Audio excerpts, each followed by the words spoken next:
Hello, Happy New Year! I'm Sylvia, and for today's video, I'm going to be talking about the 20 best books I read in 2020. Did you see what I did there?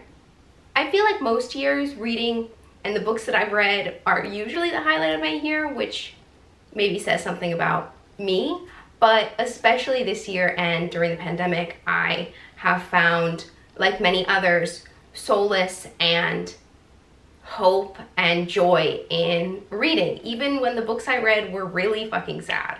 So I'm so excited to talk to you about the 20 best books that I read this year. Not all of the books that are on this list were actually published in 2020, but they were all books that I read in 2020. I have 4 genres that I'm going to be talking about today, starting off with nonfiction. Then we're going to be talking about contemporary fiction. Then we're going to talk about what I consider the blurry genre, being that I'm not quite sure where to put these because maybe I don't agree with the categories that they are specifically under, or they just are too broad. And lastly, a personal favorite, new adult and romance. I'm very proud of the fact that I read 107 books this year. That may or may not be a humble brag, that's up to you to interpret. And these are the 20 best of those 107 books. Let's go. I'm honestly pretty nervous right now. I feel like this is like my application to join BookTube, and I don't know if I'm ready. I do want to note that while each of these books are a part of my top 20, none of them are ranked individually. They're all too special, they're too unique in their own way. They will not be ranked and objectified like that. To start off this video, I'm going to start off with nonfiction. There are actually only 3 nonfiction books on this list of my top 20, mainly because I don't read that much nonfiction. I'm sorry. But most of the nonfiction that I did read this year ended up on my top 20 list. So I think that's a sign that in 2021, I need to be reading more nonfiction. I'm gonna start off with a really special book to me, which is Disability Visibility, edited by Alice Wong. This book actually is a collection of essays that illustrate the complexities of disability and intersectionality. I've never read a book where I felt so seen as someone with a disability. I felt really understood by each of the writers of each of these essays in our collective experience of being misunderstood, if that makes sense. I am obsessed with these essays. Alice Wong did a beautiful job compiling them and editing them. I'm so impressed by the vulnerability in each of these essays and really, really urge you to read it. One thing that I love about this book is that while it is surrounding disability at its core, each author comes from a really unique background and has a different perspective on their life based on their very unique and specific disability, and also their very unique experiences based on their intersectional identity. You should read this. The great thing is that because it's essays, you don't need to read it start to finish. You can, but you don't have to. You can pick up an essay here, an essay there, and suddenly you'll be like, wow, I just read a collection of essays I didn't even realize. Support disabled artists and creators and read this book. The next book I want to talk about is Notes on a Silencing by Lacy Crawford. This is an autobiography about a young girl who was sexually assaulted at St. Paul's boarding school and explaining how the institution covered it up. I'm personally very fascinated by boarding schools and kind of like social situations like that, where groups of people are put together and have to coexist in this very specific environment. That's so fascinating to me. Lacy Crawford really brings you into what it was like to live at an elite boarding school like St. Paul's. It was beautiful. I don't really know what to say. I just thought that it was such a great book. I really loved how she jumps through time. Some people that I know read it found that a little confusing because she definitely jumps from time period to time period. But because of that, this book feels less like a memoir and more like a novel. And I just thought that while it does really talk about sexual assault, content warning for sexual assault, obviously, it also really talks about other issues about race and class at an elite institution like St. Paul's. For the last book in my nonfiction genre for this list is, of course, Chanel Miller's Know My Name. This book is just a masterpiece. I don't really know what to say about this book besides the fact that it is so painstakingly beautiful, and I am in awe of Miller's writing and just her as a person. I'm just gonna read what the synopsis is. This is an autobiography. This is an autobiography. This is an autobiography. This is an autobiography which dives into the recovery process of someone who was sexually assaulted following Miller's own assault by Brock Turner on Stanford's campus. Chanel Miller originally became famous anonymously when her victim impact statement was released via BuzzFeed during the Brock Turner trial. She then released her own identity in, I think, 2019 when she announced that she was coming out with this memoir. She is such a phenomenal writer. Chanel Miller is really able to bring the reader along the way of the traumatic recovery process of experiencing a sexual assault, especially in our really flawed justice system that doesn't protect victims and rather protects assailants. Particularly, one thing that Miller does throughout the book is she'll use metaphors to explain things in a very unique way that is very understandable, even someone that is never been in that situation before, and then we'll bring them up in a later situation, and it just, everything is connected, and it just is like, at the end you're like, oh my god, she said all these things and they all make sense and all these things are connected, and she brought up that thing that she said from childhood and then she's bringing it up now, and it's like, wait, they all make, and it's just, I think it's really important also for Stanford students to read this. I bought it right when it came out and think that anybody that spends time on Stanford's campus should know the history of this campus, and think it's really important to read this book. I also just think that we should know Chanel Miller's story, like, period. Now it is time for some of my favorite books on this list in the contemporary fiction genre. So I know I made this big spiel about how I don't have any favorites on this list, how I love each of these books equally, but you know how mothers say they love all their children equally but then secretly have a favorite? Well, between you and me, I secretly have a favorite.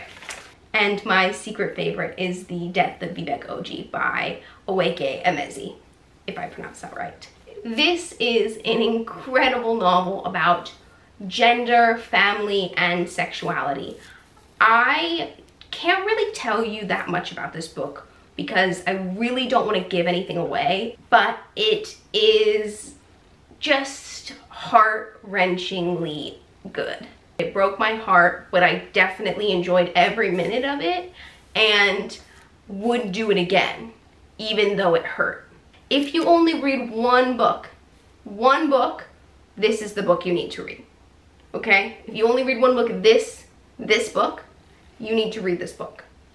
You hear me? You need to read this book. The next book in the contemporary fiction genre is Conversations with Friends by Sally Rooney. I actually this year read both Conversations with Friends and Rooney's other very popular novel, Normal People, and I loved both of them. But I did enjoy Conversations with Friends more. There are definitely a couple books on this list where I read multiple books by the same author and maybe would have put both of these books on this list, but for the sake of just, you know, diversity, I guess, I cut Normal People since it was the book I liked a little bit less. Conversations with Friends is a, let's see, what does it say? A sharply intelligent novel about two college students and their strange, unexpected connection they forge with a married couple. This book is witty and clever, and as someone who has recently entered college, I have a newfound interest in reading books about people that are in college. I think that's pretty expected. I think this was a really great example of these are characters doing things that I would never do or want to do, but I'm really interested in seeing the way these actions pan out, and I want to read about them, but I don't want to be put in their shoes because this is messy, and I'm messy, but I'm not that messy. If you like reading about messy situations and toxic friendships, this book is for you. Next on my list is Such a Fun Age by Kelly Ried. This is a story about race and privilege following a family and their nanny. I thought it was really interesting comparing and contrasting the two inner monologues of the nanny, who was a young black woman, and the mother of the child, who was a wealthy white woman. Their interactions, and then hearing about the way that they perceived both interactions, was very interesting. I also think that when discussing privilege, it was really fascinating to see both parties interpret actions differently, even when one side was very clearly, in my opinion, wrong.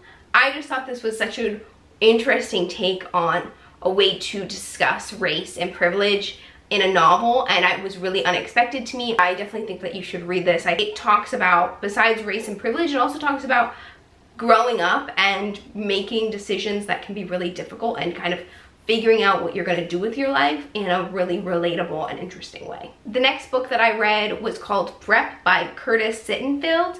This is a coming-of-age story about a young girl during her time at an elite prep school. I was engrossed in this story. It takes place over 4 years, and getting to see this character grow and evolve, albeit very slowly, is really interesting. This book was written in the 2000s, I believe, and I believe that's also when it took place, and so the conversation around mental health and anxiety has shifted a lot in the last 2 decades or so. Seeing the way that the main character's own struggle with mental health discussed, I thought was really fascinating and really intriguing. Again, I'm really interested in these elite institutions, as I've discussed in why I love Notes of Silencing, so Prep was just another way for me to explore this avenue that feels very foreign to me, and something that I would never get to experience, / maybe not want to experience. I don't know if boarding school is for me, but I definitely want to read about it. I also think that it does a really interesting job of discussing wealth at elite institutions like this. The main character is significantly less wealthy than her peers, and the way that that feeds into her anxiety is really interesting.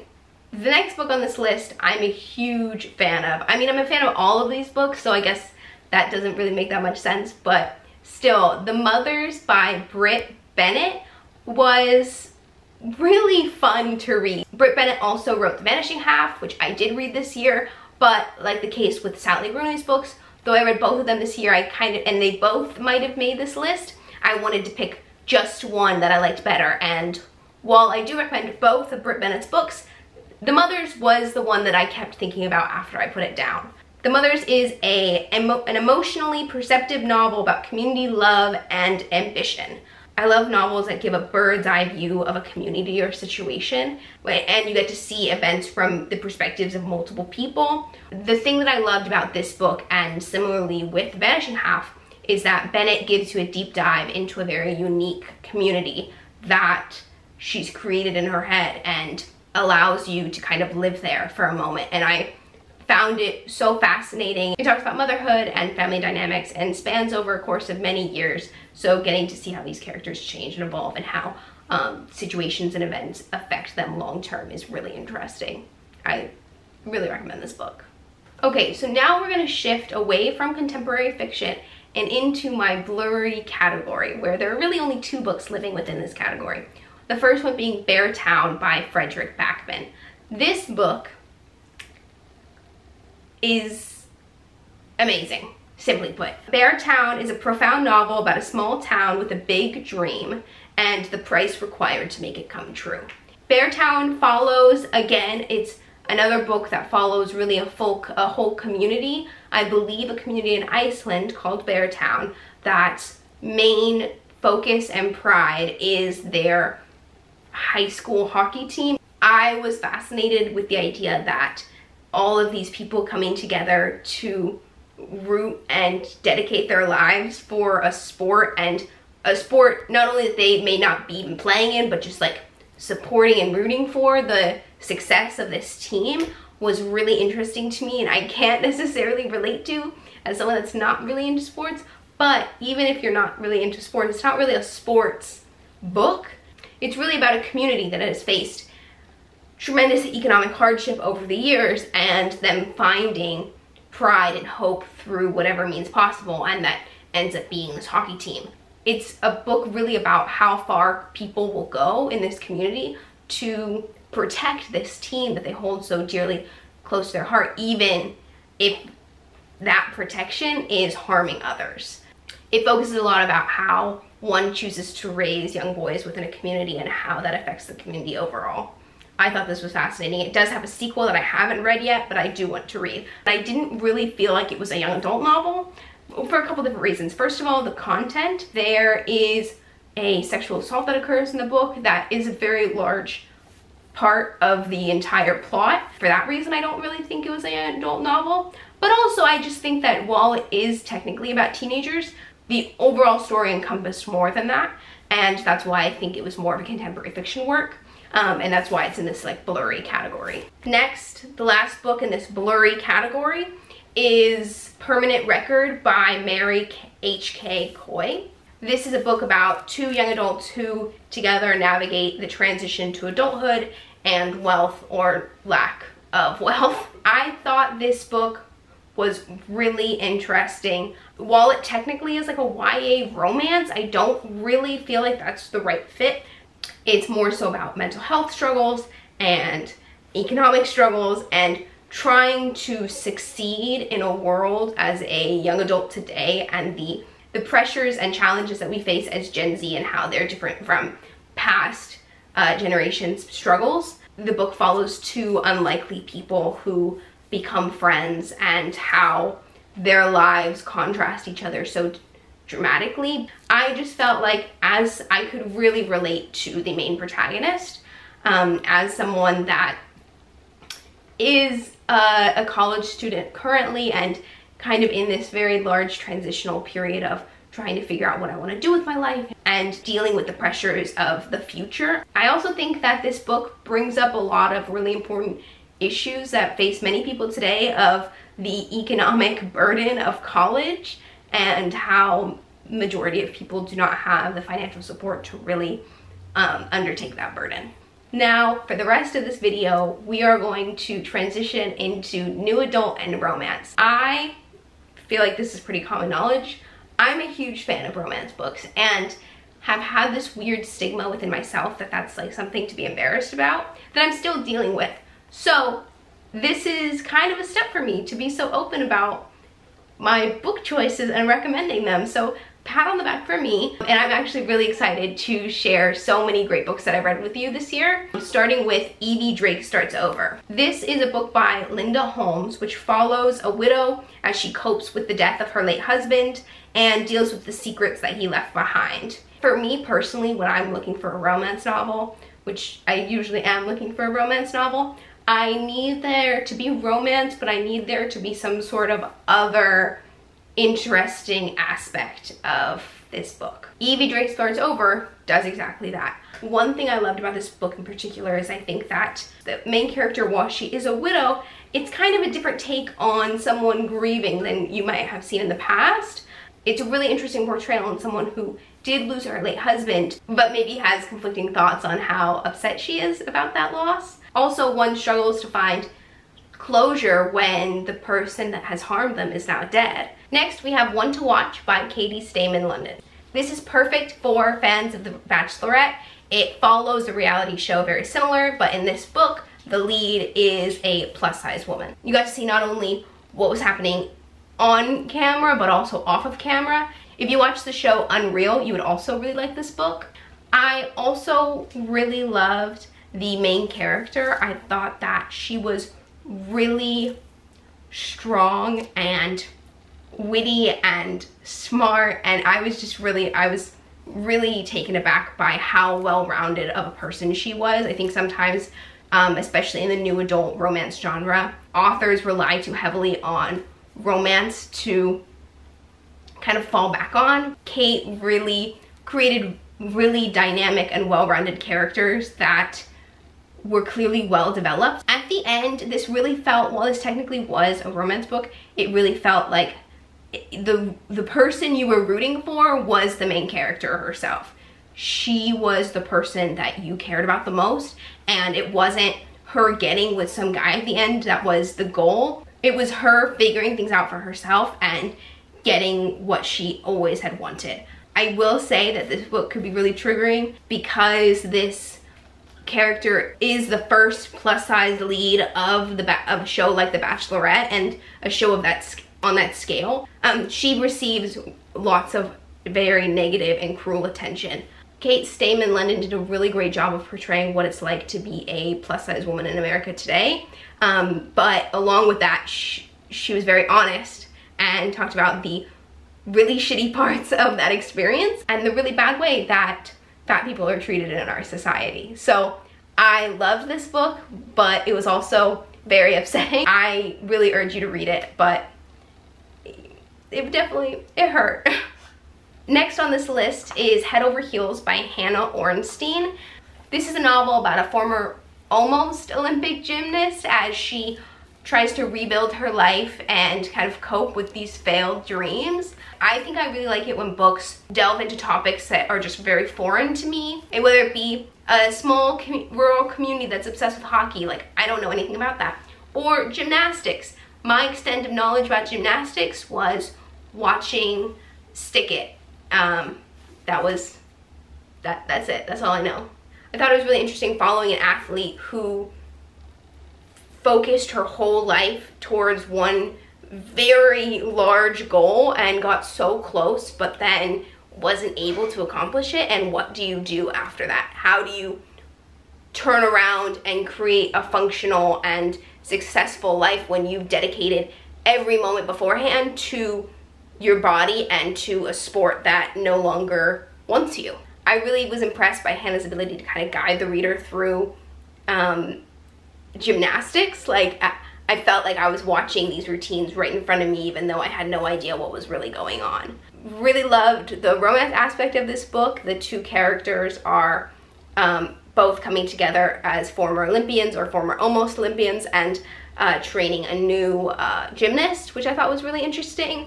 I also think that the author does a really good job addressing issues within the sport of gymnastics. Next, we have Party of Two by Jasmine Guillory. The snippet about this novel is a chance meeting with a handsome stranger turns into a whirlwind affair that gets everyone talking. Jasmine Guillory, I don't think has ever created a book that just isn't great. Her entire library of books is so amazing. All of her books are connected, which I really like when the characters, you kind of get to see them change over time through pieces of each other's books. I really enjoyed this book and its discussion about interracial relationships. I will say that this might have been a book that felt a little more heavily onto the romance rather than other aspects of it, but I was very engrossed. It was the perfect beach read. I was enraptured in these words, and I definitely recommend it. Don't You Forget About Me by Mhairi McFarlane is a phenomenal book. This is a book about a woman who is struggling with her lack of success as she's forced to face her past. I think that this is a novel that really discusses this obsession with success that we have in our society. It follows a young woman who at the age of like 30 or almost 30 hasn't really achieved much in her life, and despite being like the top of her class as a student, and how one finds their own path of success when maybe success looks different to them. I also really enjoyed the discussion around family and family dynamics and dealing with boundaries and toxic family members. The main character deals with a lot of troubles when it comes to gaining respect from her family because of her lack of success, and I think that her personal journey is really interesting and very important. Also, there's another character in the book that has a similar experience and deals with similar things that Evvie does, and Evvie Drake starts over, kind of processing grief when maybe your relationship with whoever died isn't the best, which is really interesting. So you should watch that. I mean, you should read that. These are books. These aren't movies. These are books. Next, we have The Roommates by Rosie Danan. Now, if you're looking for a book with a little more spice, this might be the book for you. This is a really fun, sex-positive romance about two unlikely friends. I loved the way that it really talked about sex and sexuality and embracing one's bodies. I did think that the discussions they had around the porn industry and pornography were really interesting. I really loved this book. It was really fun. It was definitely not for the faint-hearted. You know what you're going into, let's just say that. I definitely recommend it if you're looking for a little you know? Now, going in like the opposite direction is The American Royals by Katharine McGee. This is a book that is kind of outside my comfort zone because it isn't technical. It kind of leaves realistic fiction and goes into a little bit of fantasy. This book explores what it would be like if the United States lived under a monarchy, following the family of Queen and King Washington, as you know, like from like George Washington. I really enjoyed this book. It definitely is more on the YA side versus new adult, but it was really fun and really well written. It jumped between 4 different point of views. Some of the perspectives were people with inside the royal family. One was a perspective of someone on the outs trying to get in, and one was like a family friend. Perfect beach read again, of being really fun and creative and imaginative, but also having really realistic elements of clout chasers and social climbers and, you know, navigating your own identity and feelings when you're in the spotlight. I didn't necessarily love the second one, just warning. I wasn't that crazy about it, but even as a standalone novel, I thought American Royals was awesome and definitely recommend it. One of my last books is More Than Just a Pretty Face by Syed Masood, if I'm pronouncing that correctly. I think I am. I hope I am. This is a story about finding love and navigating familial expectations. This is another book that's also more on the YA side rather than new adult. I think there is a connotation with young adult novels that they're immature, for example, but I definitely don't think that this book fits in that realm. This was a really well-written and well-rounded story, which follows a male lead, which is actually different for me just because the majority of perspectives that I tend to follow are female leads. I really liked this change of pace. I thought it was really interesting following this young boy as he was trying to figure out the role that religion played in his life as someone who has immigrant parents but has lived in America his whole life. I think this book is the perfect balance of being fun and fluffy, but also talking about very more so serious and very relatable issues. For example, in this book in particular, the main character is a very talented and passionate chef and wants to pursue that, which isn't that well supported by his family. He's also not really into school, which isn't that appreciated by his family, and it really follows him trying to find his own identity when he's very different from those around him. The main character of this book is Indian American in a predominantly white community and white school, and it really follows him on the course of doing this history project, and he's learning about the history of India and the way that India was colonized and treated by the British, and kind of the character coming to realize that the history that he's been taught in America is not necessarily the history that is accurate or true. This was a book that I really picked up, not reluctantly, but I had pretty low expectations, but I was really impressed by the character development from this author. I just really loved this book. I felt like it was really great. Yeah, you should read this. Oh, I love this book. My next book I want to talk about is Island Affair by Priscilla Oliveras. This is a book, I'm gonna be honest, I really judged by its cover. And I know you're not supposed to do that. Like, that's the phrase, like, don't judge a book by its cover. Like, I know that. But I saw the cover and I was like, oh, I'll read this, but it's probably not gonna be good. And I was wrong. I really liked this book. This book has a fake dating trope that follows two people navigating their own family trauma. There's so many layers to this book, but the one thing that really stood out to me in particular is that I realized after reading this book that I hadn't really read any novels that followed characters with eating disorders, which this book did. And I really appreciated the portrayal of the main character, and I felt like I learned a lot and want to expand my reading list in 2021 to make sure that I read a lot more novels that talk about this subject. I think Oliveras did a really great job making the main character's eating disorder and her recovery from it multifaceted and complex, like an eating disorder is. And I think that sometimes when authors and writers are talking about trauma or past trauma, it can just be a little flat and simple. Oliveras did a really great job overall in this novel of showing the complexity of many different issues, but specifically the main character's eating disorder, and I really appreciated that. There's also some fun romance, which I always appreciate, and I can't believe it, but I'm on the last book. The book I'm talking about is You Say It First by Cotugno?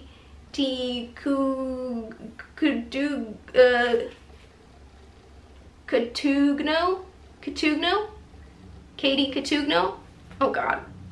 You Say It First by Katie Cotugno. I'm sorry, I don't know if I'm saying that right. This book, I liked this book so much. I read it not once, I think I read it twice. I might have even read it 3 times. You Say It First is a propulsive, layered novel about how sometimes the person who has least in common with us can be the one who changes us most. While it is a love story about 2 unlikely friends who meet and stay in contact via phone, I think that the bigger part that is missing from this one-sentence synopsis is the political and social aspects of this book. The main character, Meg, lives in what I would consider like a liberal bubble and lives a very privileged life. And while she is very educated and works very hard to be progressive, she's really someone that is really open-minded, but maybe thinks she's more open-minded than she is, if that makes sense. I really learned a lot from this book, and maybe related to this main character a little too much by becoming pen pals, essentially, with someone who comes from a really different community in Ohio and definitely has more life experiences than she has.